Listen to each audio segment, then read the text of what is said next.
예, 우리 성가대 찬양 감사드립니다.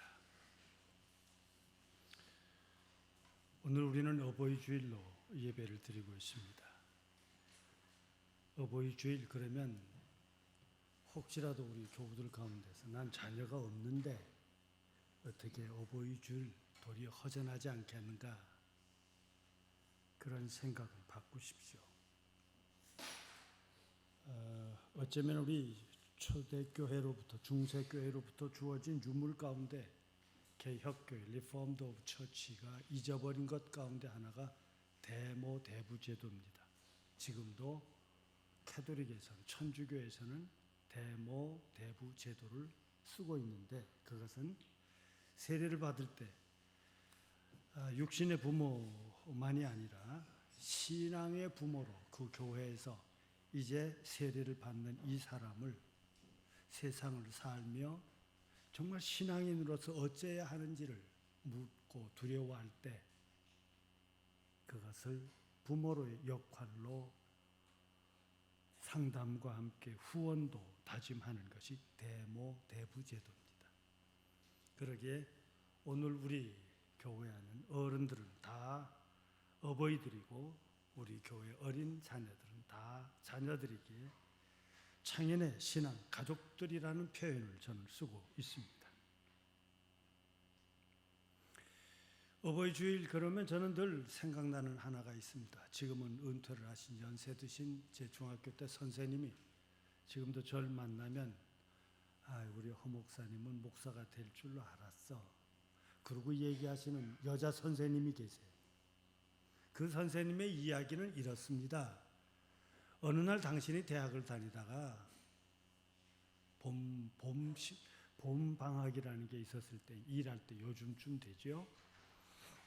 와서 교회를 나갔더니 그날따라 교회에서 동화대회를 하더래요. 그런데 4학년짜리 어디 낯선 학생 하나가 나와서 동화를 하는데 참 잘하더라죠. 물론 1등을 했어요. 그게 저라는 거 아니에요. 그때 그 선생님의 그 받은 인상을 가지고 저를 그렇게 칭찬을 하셨는데, 그때 했던 그것 가지고 신학교를 다닐 때는 전국 저희 교사 구현 동화에 또 그대로 들고 나가서 1등 했다는 거 아니에요. 또 오늘 그 동화 얘기를 전해드리겠습니다. 어느 가정에 하도 어려워서 홀 어머니를 모시는 두 내외가 사는데 아이가 태어났다지요. 몹시도 가난해서 먹을 것이 어려울 때 이 두 부부는 큰 시련을 겪게 됩니다. 양식이 떨어져서 연로하신 어머님을 모실 수가 없고, 젊은 사람들은 견딘다지만 아기에겐 또 어머니의 젖으로 산다지만 어머니는 어쩌나 밤새도록 어려운 가운데 두 내외가 놀라운 결정을 내립니다. 자식은 또 나오면 되지만 부모님은 한 번 가시면 돌이킬 수 없으니 자식을 잊어버리기로 하고 연로하신 어머니에게 아내의 젖을 먹여서 공양하기로 결심을 했어요. 그러고 나니까 잠을 잘 수가 있겠습니까? 밤새 눈물을 흘리며 내일이면 그 자식을 땅에 갖다 아무도 모르게, 누구도 모르게 갖다 묻기로 하고 온 밤을 지새며 젊은 내외는 울었습니다. 다음 날 아침 이게 웬일이에요? 웬 손님이 한 분 찾아오시는데 그 분도 초라한 외모에 오셔서 먹을 것을 청하는데 그는 가진 바가 없어 대접은 할 수 없다며 물 한 그릇을 정중하게 떠서 대접을 합니다. 이 낯선 사람이 그 물그릇을 받으며 전해주는 안악의 얼굴을 쳐다보다가 무엇이 그렇게 당신을 슬프게 했소? 너무나도 묻는 그 물음이 정중해서 이 아내가 아이의 엄마는 자기의 자초지정을 이야기를 했습니다. 그랬더니 이 낯선 방문자가 하는 말이 그러셨냐고. 그러시면 그대로 하셔야지요. 결심하신 대로 하십시오. 혹 내가 일러주고 싶은 이야기가 있는데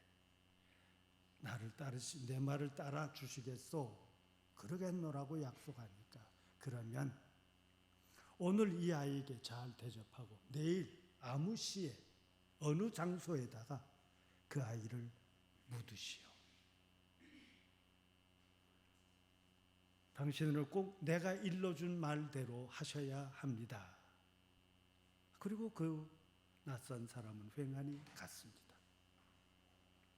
정말 그 어른의 이야기처럼 다음 날 그 아이를 묻기로 하루를 더 연장하며 극진히 마지막 가슴에 안고 마지막 젖을 그 아이에게 물리며 부내외는 울었습니다.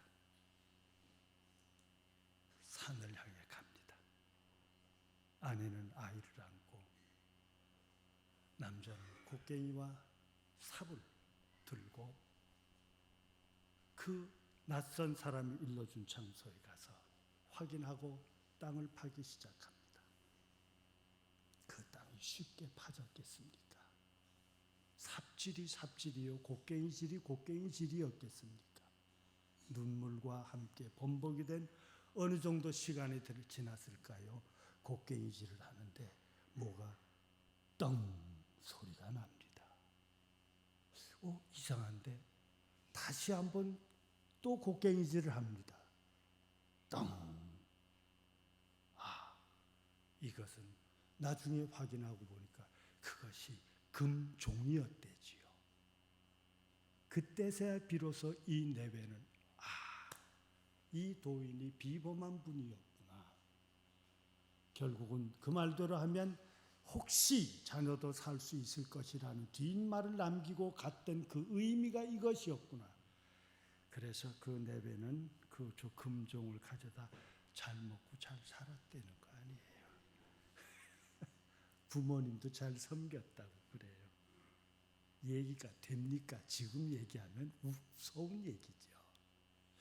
그런데 이 이야기를 시편 127편, 128편을 읽을 때마다 저는 그 얘기를 떠올려요. 출애굽기에서도 내 부모를 공경하라 그러면 약속 있는 첫 계명인데 내가 잘 되고 장수하리라. 그 도인이 예수님의 말씀이고 하나님의 요구였습니다. 너는 내 말대로 하십시오 라고 했던 것도 어쩌면 오늘 우리들이 하나님의 말씀에 순종하는 자에게 주어지는 우리는 모르는 그 땅 속에 묻혀진 보화일 수 있습니다. 우리가 이 땅에 살아가면서 맺어진 수많은 관계가 부모의 관계요, 자식의 관계요, 친구와의 관계요, 한 교우와의 관계를 그르치지 않기 위해서 내 아픔을 내가 그 아픔을 감싸며 귀하게 여겼을 때 하늘이 도와주는 것과 전혀 차이가 없습니다. 이것은 신비도 아니요, 이것을 기적이라도 할 수 없는 말씀대로 사는 자에게 하나님의 귀한 도우십이요 응답이라고 하는 것을 우리에게 이야기해 주고 있습니다. 오늘 우리 교우들 하늘의 도움이 가득한 가정이 되시기를 바랍니다. 그런데 문제는 우리 가정이 그렇게만 화려하지 않다는 것에 있습니다. 우리의 가정들은 지금도 편안하지 않다는 데 있습니다. 무엇이냐고요? 창세기 3장에서는 묘합니다. 내 가정의 어려움은 너 때문이야. 하늘이 준 저 여자 때문이고 하나님께서 함께 살게 하셨던 미물 그것 때문이고 오늘 우리가 어느 순간부턴가 적어도 창세기 3장에 나오는 선악과의 문제는 선악과를 따먹은 뒤 그가 지혜를 얻은 것은 어떻게 하면 나는 살고 살기 위해서 너에게 피해가 가더라도 내 살 수 있는 방법이라면 내가 지혜롭고 내가 똑똑하고 남보다 나은 자요 나보다 편안할 수만 있다면 보다 많은 것을 가질 수 있다면 그 방법을 피하지 않고도 할 수 있는 인간으로 바뀐 겁니다. 삶의 의미가 달라졌고 일의 의미가 달라졌고 함께 사는 너와 나의 관계의 의미가 달라졌고 심지어 내가 하늘을 향하여 예배 드리는 그 의미도 달라졌어요. 내가 드린 만큼 하늘도 주어야 돼.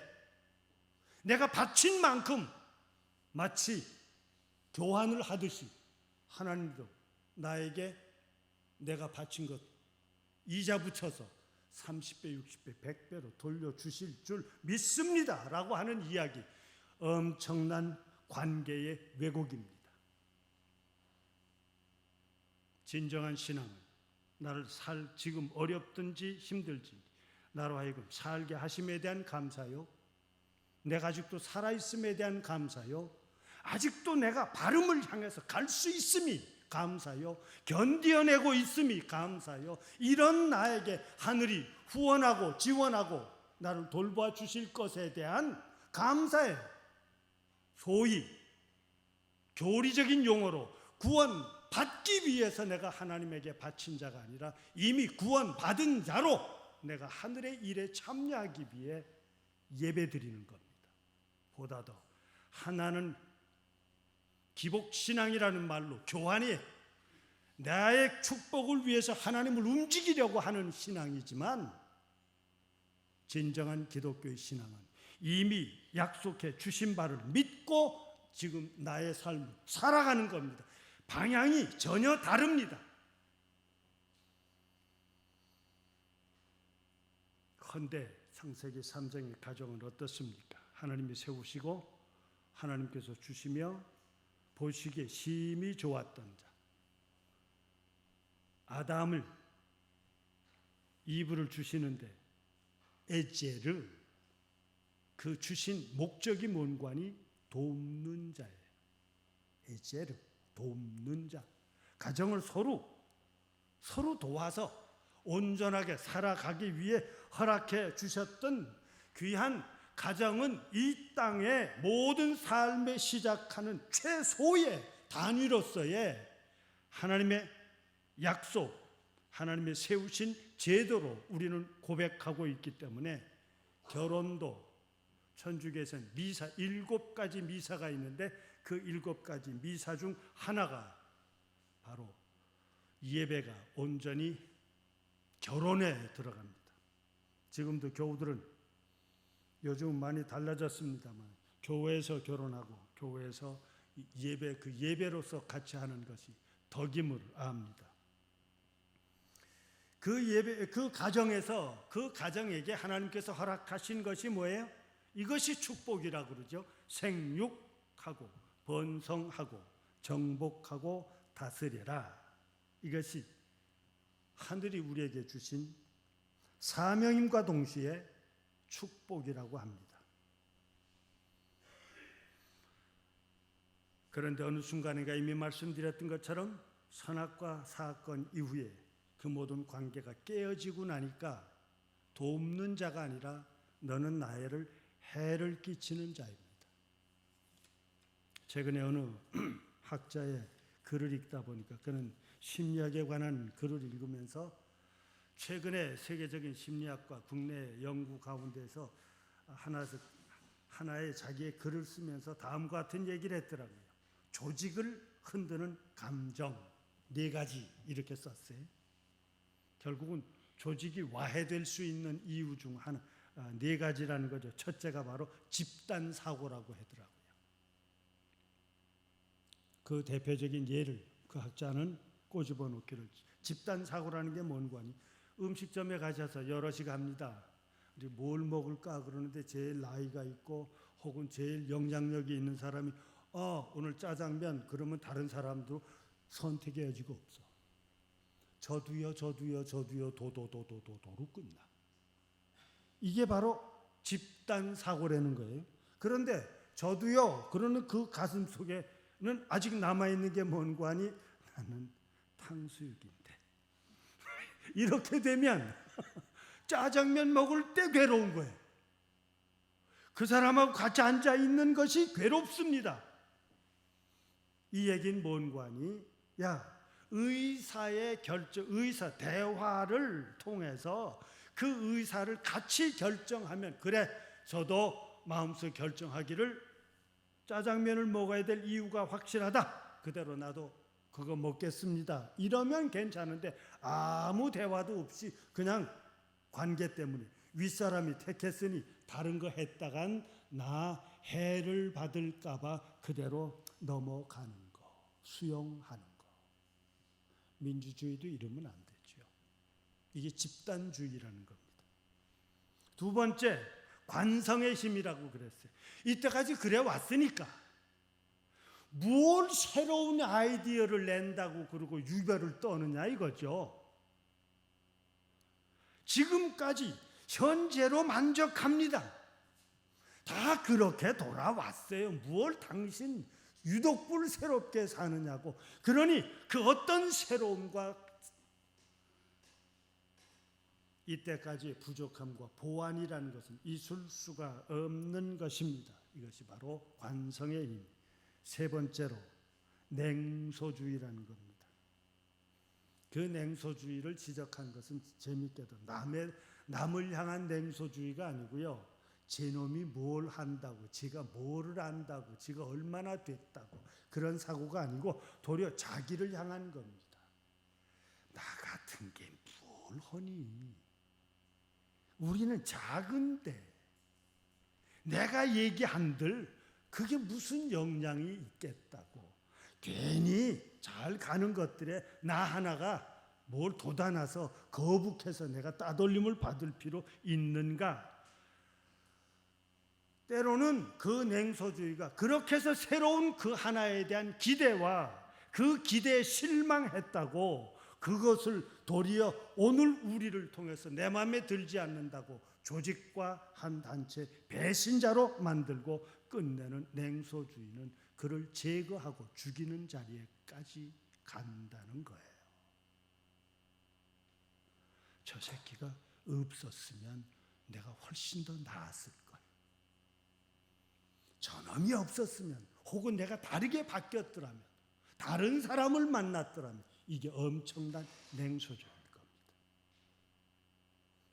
네 번째는 방관주의라는 거죠. 그래서 아무것도 안 해버려요. 나설 필요 없잖아요. 나섰다 괜히 싫은 소리 들을 거 뭐 있어요. 누군가 하겠지, 급한 사람이.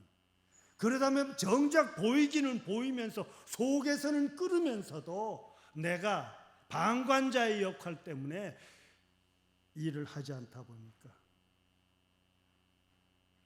묘하게도 많은 사회에서는 90%는 움직이지 않는 자예요. 그 중에 10%만 움직입니다. 이것을 바로 오피니언 메이커라고 그러죠. 바로 여론을 일으켜내는 사람들. 어느 단체든지 대개 그 10%가 움직이면 전체가 살 수 있는데 그 10%마저도 쳐다보고 있는 거예요. 그러면 그 조직과 그 단체는 결국은 서서히 와해될 수밖에 없다는 것입니다.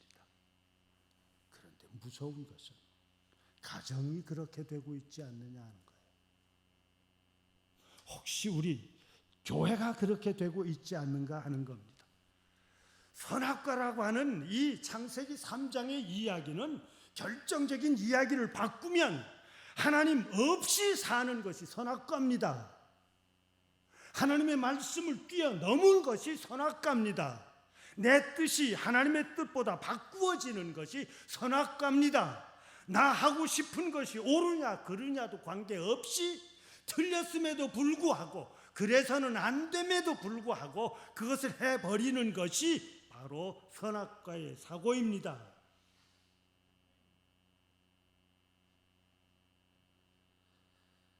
오늘 우리들은 나를 위해서 너를 죽이는 이런 끔찍한 관계는 이루어져서는 안 될 것입니다.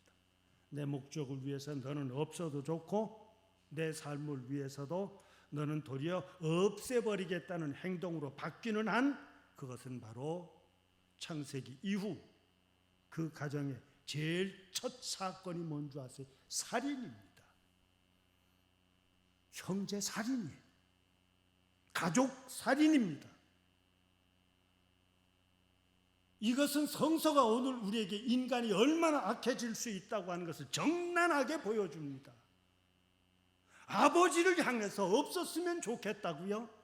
어머니를 향해서 그 어머니를 죽음의 자리에 내몰고 그가 가졌던 그의 모든 삶이 내 것이라고요? 형제를 죽여가면서 내 삶은 내가 편안하게 유지하겠다고요? 이것이 성서 속에 우리에게 가르쳐주고 있는 자기 주관의 선악을 결정한 인간의 악함이 어떤 것임을 보여주고 있는데, 이것 현대 우리의 사건 속에서 두렵기는 하늘을 죽여서마저도 이것이 인간이 가지고 있는 거룩을 위장하며 가장 신앙적이라고 얘기하고 있는 것이 현대의 위기입니다. 그래서 저는 이렇게 묻고 싶습니다. 우리 가정 편안하십니까?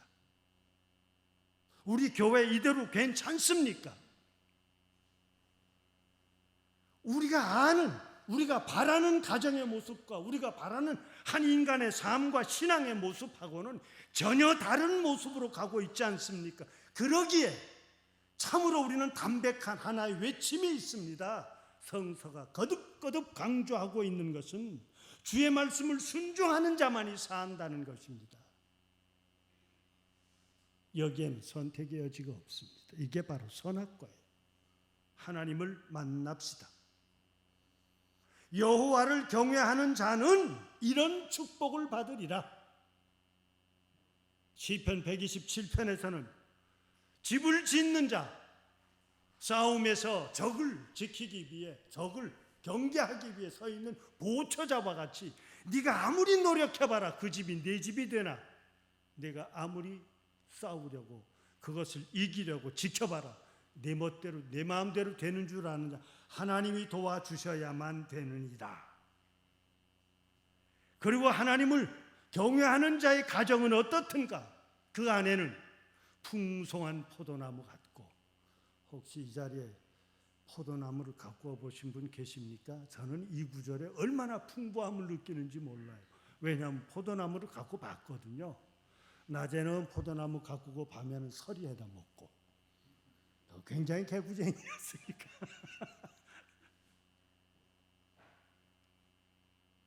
포도나무를 지금은 다 울타리식으로, 나중에는 편하게 그게 천장식으로 이게 줄기가 나가게 만들었는데, 그 전에 제가 도울 때는 그걸 포도나무를 일일이 가을에는 땅에다 묻어놨다가 봄에 그걸 다시 파서 또 걷어 올렸다가 묶곤 그랬어요. 그래서 오늘 줄기로부터 줄기가 나가서 꽃이 피면 7마디에 가서 잘라라. 그리고 거기에서 맺어지는 꽃을 가지고 적어도 한 나무에서는 2관을 열리게 만드는 것이, 이게 제가 알고 있는 포도나무 상식인데 요즘엔 늘었겠죠. 그 포도나무의 가지와 모든 반듯하게 다듬어진 그 포도나무에서 주렁주렁 달려진 포도나무의 모습은 보기 아름답습니다. 내 안에는 풍성한 포도나무 같을 것이요. 전 그래서 제 딸 보고도 그럽니다. 이젠 나이가 한 40 중반 넘었으면 이젠 내 품위도 지키기 위해서 옷도 화장도 좀 해라. 모양 내십시오. 매력 잊어버리지 마십시오. 내 상에 둘린 자식들은 어린 감람나무 새싹 같으리라.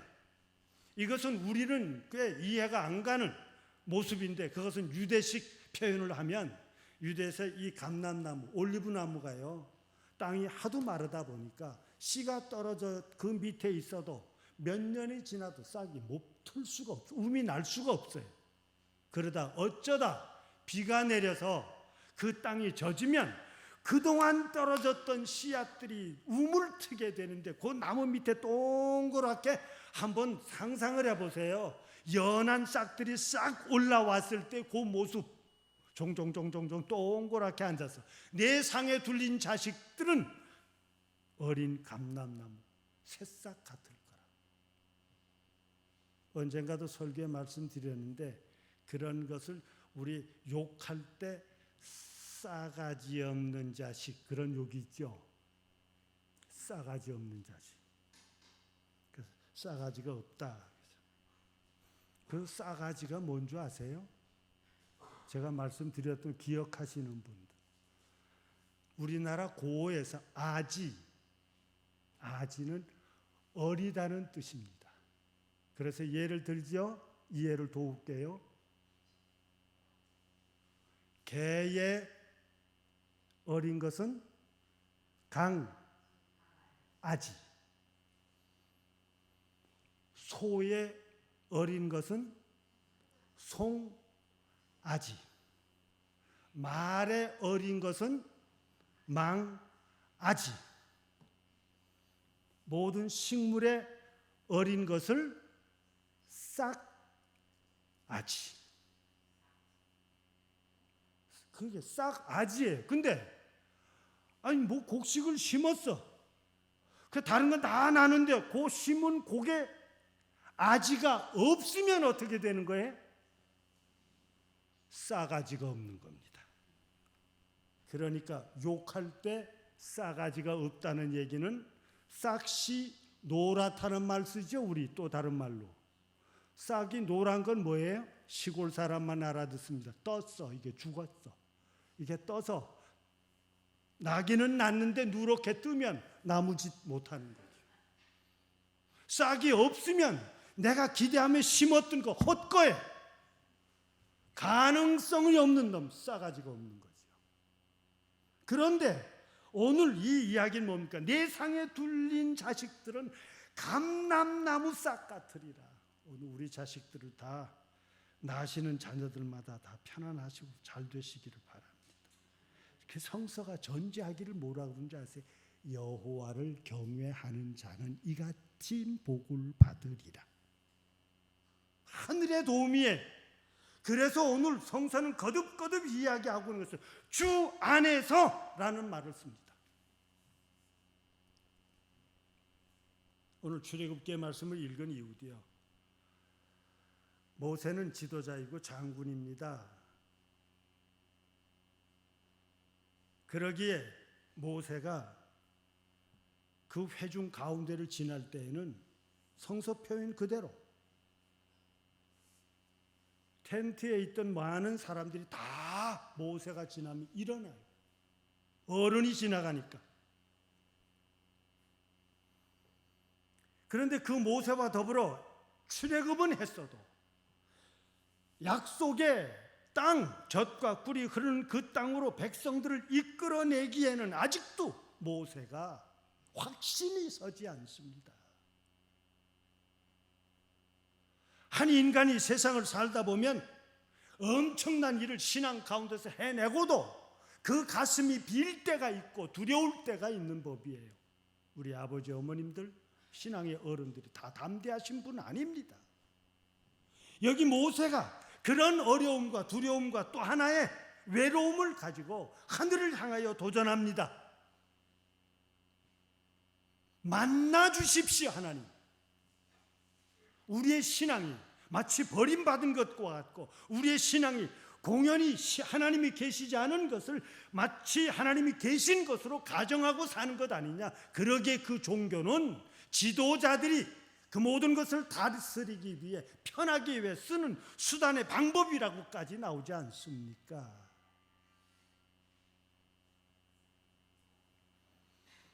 모세는 하나님 보고 만나달라고 얘기합니다.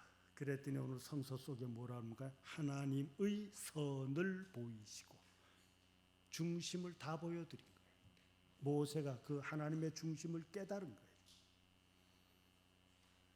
그리고 그 하나님이 되시면 나는 분명히 있다.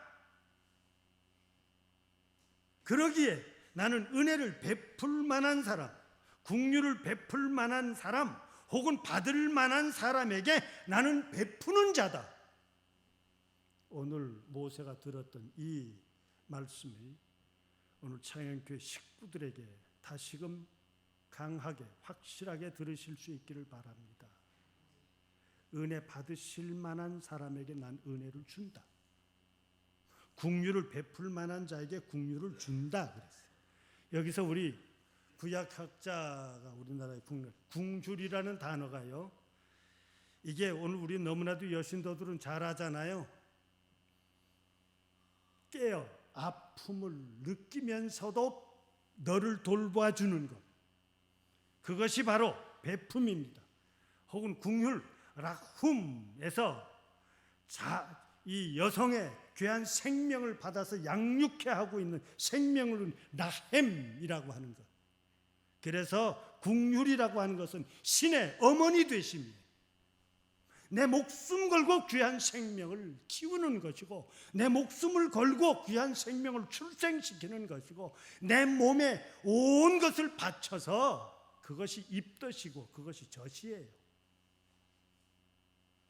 내 몸의 양분을 농축시켜서 귀한 생명을 향해서 전해주며 살아가고 있는 어머니의 그 헌신과 어머니의 그 모든 노력을 하나님께서 나는 너에게 긍휼을 베푼다. 어머니성, 여성성이 되시는 모성의 하나님께서 내가 너를 이렇게 돌보마. 겨우들 우리 은혜 받으실 수 있는 자답기 바라고, 오늘 예배가 우리의 하늘을 향하여 진실할 때, 겸손할 때 긍휼을 받으실 수 있는 자로 하나님께서 감싸주시는 하나님의 놀라운 축복이 임하시길 바랍니다. 이것이 구약 속에서 우리에게 전해주고 있는 전능의 하나님이에요. 전능하신 하나님, 인간의 생각과 인간의 계획과 인간의 방법을 초월해서 일하시는 엘사다이, 전능의 하나님. 참 재밌게도 그 얘기는, 하나는 긍휼은 어머니의 자궁을 뜻한다고 하면 엘사다이는 어머니의 젖을 의미합니다. 먹어 키워 그 모든 것을 가꾸어내는, 사람 만들어가는 것. 하나님께서 오늘 우리들을 정말 사람 만들어 가실 수 있기를 바라는 거예요. 바울은 그의 제자에게, 오늘 디모데에게, 야, 교회는 이래야 된다. 늙은이는 아버지처럼. 근데 여기다 재미있는 것은 바울 서다가 디모데 젊은 목회자에게 꾸짖지 말고 권하십시오 그랬어요. 지금도 그 천주교에서는 신부님이라고 부르지, 파더라고 그래가지고 오늘 신부님들이 시인자들을 향해서 경어를 안 씁니다. 반말도 아닌 요 중간에, 아 그래요, 그렇지, 맞아, 그럼 그래야지, 그렇게 씁니다. 그러니까 예배 끝나고 오늘 제가 한번 해볼까요? 아마 우리 기분 나빠하실걸. 그가 목회자가 나이가 많든 적든 관계없이 신부라는 그 하나만으로도, 그러다 보니까 잘못하는 것이 뭐예요? 그 권위를 강조하다 보니 연세 드신 분들에게 꾸짖음이 있게 됩니다. 신앙생활 그따위로 하면 안 됩니다. 성경의 뜻은 그거 아니에요. 뭐 등등의 딱딱한 모습으로. 연세 드신 분들에게 꾸짖지 말고 권하십시오. 이것은 바로 격려와 위로를 드리는 거예요. 틀림을 지적하지 말라가 아니라 이렇게 사십시다. 힘드셨지요? 이야기가 다른 거예요. 젊은이에게는 형제같이, 늙은 여자라고 표현되어 있는 것은 우리 교회 한나회원들의 대표일 거예요. 어머니처럼 대하십시오. 젊은 여인은 교회 안에서 온전히 깨끗한 마음으로 자매 대하듯 하십시오. 교회 안에서는 윤리와 도덕적으로 어긋나서는 안 됩니다. 참 과부라는 표현으로 썼습니다만, 여기에서 말하는 참 과부는 혼자 있으면서 교회 일을 도왔던 사람들이 더 대표적입니다. 때로는 교회를 위해서 내 모든 것을 다 포기하고 바친 사람들을 의미합니다. 그에게 자녀나 손자가 있거든 효를 행하게 하고 부모님께 보답하기를 배우도록 해라. 두려운 것은 자기 가족을, 친족을 돌보지 않으면 믿음을 배반하는 겁니다. 불신자보다 더 악한 것이 됩니다. 교회 안에서는 이런 일이 있어서는 안 될 것입니다. 도우시는 하나님, 전능의 하나님께서 오늘 우리 예배를 드리며 가정에 가는 모두에게 내 부모를 공경하라. 이것은 약속 있는 첫 계명이니 내가 잘 되고 내가 장수하리라. 이 하늘의 약속을 믿고 우리의 가정이 건강한 가정, 거룩한 가정, 예배의 가정, 하늘을 향한 가정을 이루어내시고 귀한 생명들을 키워내기에 아름다운 가정 되시기를, 함께 살아갈 수 있도록 노력하시기를 기원합니다. 사랑의 하나님, 이 시간 성서를 통해서 마땅히 이루어야 우리의 삶을 깨닫게 하심을 감사합니다.